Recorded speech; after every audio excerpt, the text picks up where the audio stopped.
It's a book that moved its readers to tears, making it one of the best-selling memoirs of all time. Tuesdays with Morrie was a magical true story about the relationship between a student and his mentor.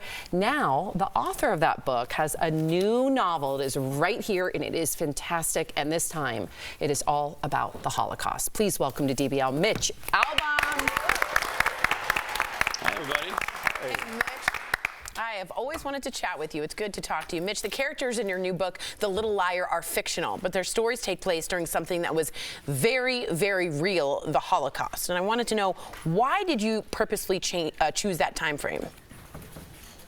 Well, I wanted to write a book about truth. That was my aim. And so I wrote The Little Liar is actually narrated by the voice of Truth. Oh, wow. And Truth tells the story of one of its favorite people, a little boy in Greece during the war who never told a lie in his life.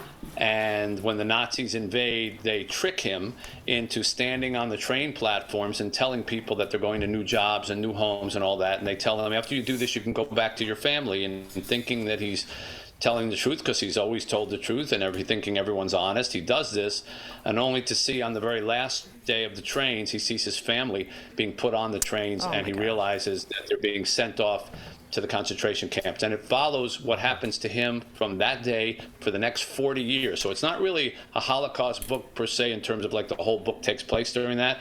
It shows the effects of that one lie for the next 40 years on him, on his family, on the people who told it to him, and how he seeks forgiveness for that. Well, fast. Well, I want to get into your background, and maybe that'll give us some light as to how you arrived at this story, because you grew up in a Jewish community and heard stories about the Holocaust from your family and friends. Is there a specific story that you can remember, and did that end up in the book? Oh, many of them.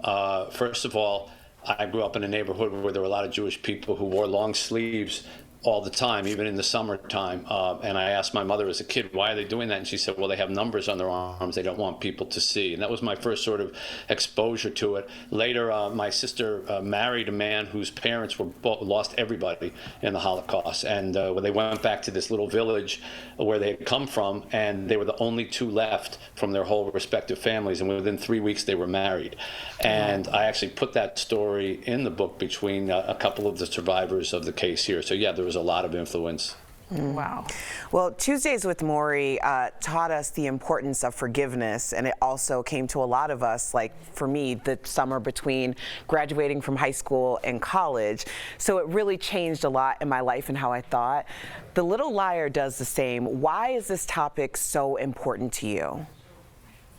Well, I always say that pretty much every book I've written since Tuesdays with Morrie, there's 10 of them now, contains some little slice of Tuesdays with Morrie and those meetings that I had with my old college professor, some lesson that I learned from him while he was dying. And one of them in this book has to do with forgiveness, because Nico, the little boy who tells the lie, spends the whole rest of his life trying to be forgiven for this lie that he was basically tricked into. And this girl who always loved him, even when she was a little girl, spends her whole life trying to find him, to forgive him, which is also a powerful urge that we have. We need to forgive other people as well. And so the book kind of poses the question, what's the biggest lie you ever told, and what would you do to be forgiven for that lie?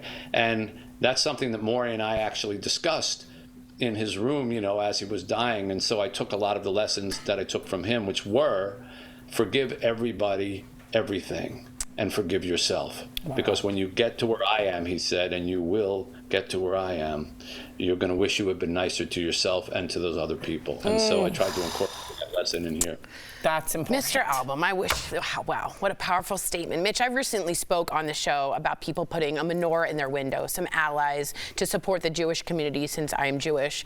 And I then received hundreds of hate messages online. We're about up to 600, with some people saying the Holocaust didn't happen. As a Jewish man and the author of a book dealing with the Holocaust, what is your message to our community that feels quite fragile right now? Well, we have to tell the truth, and we have to keep telling the truth about what did happen, because I always say the Nazis did what they did not because they have bigger guns, but because they had bigger lies. And they were able to lie to their people and lie to the world about what they were doing. And a terrible lie that's getting traction now is that somehow the Holocaust wasn't that bad. That's right. Somehow it didn't exist. Right. So I felt compelled to write this story because everything in this book except the 4 characters, is true. And I use historical references, and when people say, "Oh my God, how'd you come up with that story?" I say, I didn't have to come up with it. It happened.